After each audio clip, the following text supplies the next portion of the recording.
Good morning, Veritas All-Stars. It is Wednesday, April 15th, 2020. You'll notice that I already annotated this problem. It's because this is my third attempt at this video. I think I got it all straight now, but I've been getting phone calls and then that ends the video, so I have to start all over again. So I put it on Do Not Disturb and we should be good to go. All right, so that's just why I have some annotations here. But I also want to call out, like, when I solve this problem myself, this is the type of annotations that it's going to take in order to really make sure you understand what's going on in the problem.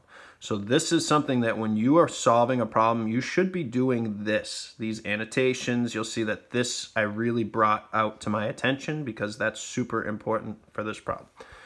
Okay, so let's start at the beginning. Mr. Spracklin had a recipe for making mashed potatoes for 35 people, but he only needed to make enough for 10 people. If the recipe called for 20 potatoes, then how many whole potatoes does Mr. Spracklin need to buy in order to make enough mashed potatoes for 10 people? Okay, so I read through it once just to try to wrap my mind around what this problem is saying. Now I'm going to go back and read it again, and this is where I would do my annotations. So first time, I just read it through. Second time, now I'm going to start to annotate. So I have a recipe for making mashed potatoes for 35 people. But the trouble is I don't need to make it for 35 people. I only need to make it for 10 people, right? So the recipe called for 20 potatoes. So that means if there were 35 people, I'm going to need 20 potatoes. But I don't have 35 people. I only have 10 people. So I need to decide how many whole potatoes do I need to buy in order to make the mashed potatoes for 10 people. So 35 people need 20 potatoes. So 10 people need how many potatoes? Okay, so here's how I'm going to solve this problem. I got 35, and we're trying to see if I divide this number of people to get to 10 people, then I can divide the number of potatoes by that same number, and that'll tell me how many potatoes I need to buy. Okay, so 35 divided by what will get us to 10 people? So 35 people divided by how much gets us to 10 people. Okay, so I want to just show you a little example here. So like just thinking about how multiplication and division work. So 12 divided by 4 equals 3. If you had 12 of something and you made 4 equal groups, we'd put 3 into each group. 3 into each group. So if we had 12 divided by into 3 equal groups, we're going to have 4 in each group, right? So 3 times 4 is 12, just like 4 times 3 is 12. 12 divided by 4 is 3, and 12 divided by 3 is 4. So that's kind of how this works. So if we are trying to figure out 35 divided by what is 10, we can actually do 35 divided by 10, and it will get us, these will be the same answer. Just like here, 12 divided by 4, the 4s are going to be the same, and the 3s are going to be the same, because 4 times 3 is 12, and 3 times 4 is 12. So whatever this is going to be the same number. So we don't really know how to get from 35 divided by what equals 10, but we do know how to divide by powers of 10. So 35 divided by 10, let's start with what we know. 35 has the decimal point there. If we're dividing it by 10, we're moving it one place. And if we're dividing, we're going to move that decimal point to the left because we need to make 35 smaller. If we move that decimal place to the right, it would become 350. And that's making 35 bigger. So we're dividing by a whole number. We're actually going to make it smaller. So that's how I'm going to be positive that I actually have to move the decimal point to the left one place, which is 3.5. And then we'll check, is 3.5 times 10, does that get us to 35?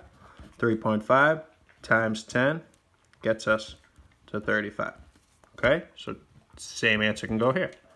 35 divided by 3.5 is 10. So we divided the number of people by 3.5 to get to 10. So what we're going to do is divide the number of potatoes. If we divide that by 3.5, that'll tell us how many potatoes we need. Okay? We're going to divide the people we divided by 3.5, so we'll do the potatoes divided by 3.5. So what number times 3.5 gets you to 20? I'm going to show you how to do this division, though, because you are the all-stars, and I know you can handle this. We're doing 20 divided by 3.5. And this is something that you don't know how to do yet. If you do, that's awesome. But you shouldn't know how to do that at this point of 5th grade. So we can put our decimal point here. So we have 3.5. How many times does that go into 20? What's 20 divided by 3.5? Now, what we can do with our decimal point, we're not going to divide by a mixed number here, right? By a decimal. What we can do is multiply the divisor by 10 and the dividend by 10. And if we multiply them both by 10, then the answer we get is going to be the same as if we did 3.5 divided by 20. So we're going to multiply this by 10. We're going to move it so that the divisor is a whole number. Now it's 35. And we're going to do the same thing here. We're going to multiply it times 10. And now we have 200. We can rewrite it here as 200 divided by 35. So all we did was if we multiply this times 10, that makes the divisor 35. And if we multiply this times 10, then it's going to divide to be the same as 3.5 going into 20. So 20 divided by 3.5 is going to be the same as 200 divided by 35, because we just multiplied both of them times 10 to make these both whole numbers so that we can now divide. Okay? So 35 does not go into 2 without going over. 35 does not go into 20 without going over. 35 does go into 200 though. So I'm going to kind of count by 35s. I know 35 times 2 is 70.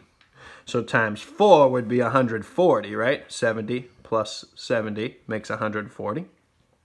So if we do 5 more, that's going to make 175. And then I only have 25 more. So it's not going to be enough to be 6. It has to be 5. But this also is something you're going to kind of guess, and you're going to kind of check it. If we do 35 times 5, let's see what that is. 35 times 5 is 175. So we do have enough to do that. If we did 35 times 6, it would be 35 more than that. So that would be over 200. That would be 210, right?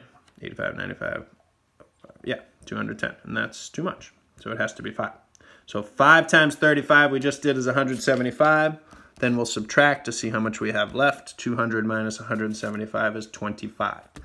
Now, we can put our decimal point here to see it's going to be more than 5, right? Because we still have a remainder. So let's see how much more than 5 it's going to be. This is 200. 200 and 0 tenths is the same thing as 200. So we can just add a 0 here and bring it down. Now we have 250. What number times 35 gets you to 250? So we know it's going to be more than 5. We know that it's going to be more than 6 because we said that was 210. So let's try 7. And sometimes you're going to guess this and check it, and it's going to be wrong. And you'll just have to start again at that point and try another one. Okay? 21 plus 3 makes 24. So 245. So if we did 35 times 7, it's 245. So that's perfect. When we subtract, we have 5 left. And we can do it one more time. Bring down a 0, because 0 hundredths doesn't change 200. It's still 200. We're just holding our hundredths place with a 0. 35 goes into 50 only one time without going over. And we still have a remainder. But anyways, let's look at this. This means that we needed 5.71 potatoes for this recipe. So let's go back to this problem. It says how many whole potatoes do I need to buy? If I need 5.71 potatoes, that means if I buy 5 potatoes, it's not going to be enough. So I need to buy a 6th potato, because you can't buy 71 hundredths of a potato. I can't go to the store and buy 71 hundredths of the potato. I need to buy the next whole potato. So 5.71 is the answer, but the answer to this question, how many whole potatoes do I need 6 potatoes to make this recipe. So 5.71 was the answer. We need to think of how many whole potatoes that means I have to buy. So it's more than 5, so we actually need 6 potatoes to solve this problem. So the answer is 6. Give yourself some snaps. That was really challenging. So nice job to Jacob. I know he got that right, and nice job to anybody else who got it right as well. So this is exactly what Jacob's strategy is this one here. I'll show you this quickly before we sign off. Okay, so this is the work that he did. The only thing I added were these little labels. This is exactly what he sent me. He took a picture of his work, and this is what it said. So he did 35 divided by 20, and I just want you to see. So this is Jacob's strategy. 35 people divided by 20 potatoes. That's going to mean, so 35 divided by 20 was 1.75 people per potato. So for every potato, that will feed 1.75 people. So Jacob, I'm thinking that you used a calculator and you did 35 divided by 20 to get 1.75. I'd like you next time, if that's the case, maybe it isn't, but if that's the case, I'd like you to do this without using any calculator, all right? What you could have done was 35 divided by 20. 20 goes into 35 one time without going over. 1 times 20 is 20, so there was a remainder of 15, which became our numerator, and our divisor of 20 became our denominator. So 1 and 15 twentieths is the same as 1 and 3/4. Because 15 twentieths, if we divide them both by 5, if we divide the numerator by 5 and the denominator by 5, then we really divided by 5/5, which equals 1. So 15 divided by 5 is 3, and 20 divided by 5 is 4, and 3/4 is the same thing as 75 hundredths, or 75%, 0.75. So this is correct, but I just want to make sure that you're able to do this. All right? So we'll go with his work, though. He is correct. It's 1.75 people for every potato that we have. So then he did 10 divided by 1.75, because we're using 10, not potatoes, 10 people. Sorry, I labeled that wrong. So we did 35 people divided by 20 potatoes. Now we got 10 people divided by 1.75 people per potato. So we're dividing people by people per potato. When we divide those, we're going to end up with the number of potatoes. So he did 10 divided by 1.75, which I'm thinking you used a calculator, Jacob. I might be wrong. But if you did, I want you to do this by dividing, because you have to be able to know how to do this as well. How do you divide 10 by 1.75?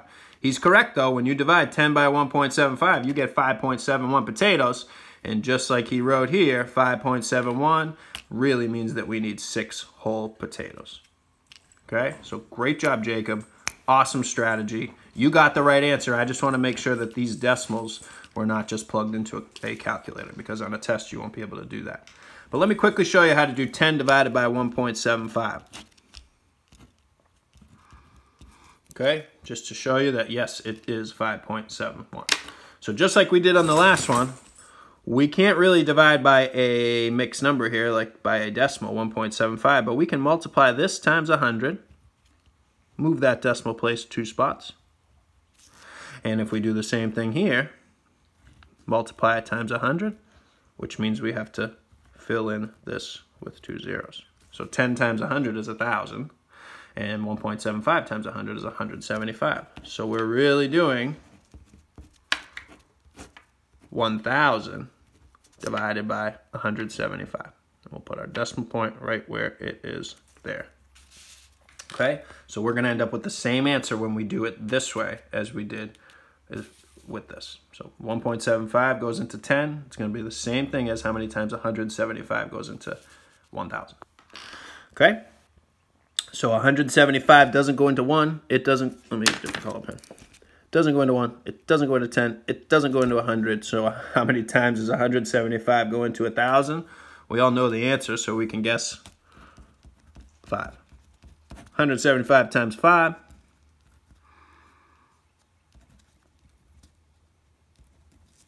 is 875. Whoop, I almost put the 8 in the wrong place, so you gotta be careful. 800 goes in the hundreds place, 75. When we subtract, you can't do 0 minus 5, so you're going to turn those to 9s. 0, and the original one goes to 10. This should be pretty simple for you all-stars. 10 minus 5 is 5, 9 minus 7 is 2, 9 minus 8 is 1. And when we subtract it, we got 125. As long as that's less than our divisor, even though that's a big number, as long as it's less than our divisor, then we know we didn't make any mistakes. So the answer we forgot to put up here is 5. So 5 times 100, yep, we did that, was 875. Now we got 125. So we're going to put a 0 in the tenths place over here. Bring down the 0. Now 175 goes into 1,250 how many times? We know it's going to be 7, so let's just do it times 7. If we didn't know that answer yet, like Jacob yesterday, he didn't know that. He had to solve for it. So you would have to kind of guess and check. Call that 200, 2, 4, 6, 8, 10. I'm thinking it's about 6. I probably would have guessed first because I'm going to see how many times is 200 going to 1,200. Okay, but I would have probably guessed 6, but I know it's 7, so I'm going to do 7. 7 times 5 is 35. 49 plus 3 is 50, 51, 52. 7 times 1 plus 5 makes 12. 1,225. Sorry, I'm running out of space here. When we subtract, we have 25 left. So if we add one more 0 and bring it down, in the hundredths place, we have 250, and 175 can only go into 250 one time without going over. We're still going to have a remainder. 17, 18, 19, 20, 21, 22, 23, 24. We end up with a remainder of 75, but you'll see we ended up with that same answer of 5.71, which translates into needing 6 whole potatoes. So Jacob, I want you to do this tomorrow. If you didn't, maybe you did. But I want to see you being able to do this type of challenging division, right? Where you're trying to divide by a mixed number is really complicated. So I want you to be able to practice that. Okay, so great job, everybody. 6 potatoes was the answer. That was a really tough problem, so give yourself some snaps. Here's tomorrow's problem. It's going to be in your assignments for Thursday, so I know Jacob likes to do them one day early, so if anyone wants to try that, here you go. If not, you can wait till tomorrow, and you can try it then. But there is a hint down here, so be careful with part B, because that's a common mistake that kids make. It says it's easy to choose the incorrect operation on this one. So check. Is the number of kilograms smaller than the number of pounds from part A? So when you get your answer for part A, that's pounds. We're realizing that there's actually 2.2 pounds in a kilogram. So kilograms are bigger than pounds. So we're going to need a smaller number of them to be equal to this. So when we end up with our answer, the number of kilograms needs to be smaller than the number of pounds you had for A. So just be extra careful that you didn't either multiply instead of divide or divide instead of multiply, and make sure that you chose the correct operation. Alrighty, have a great day, everybody. Great job.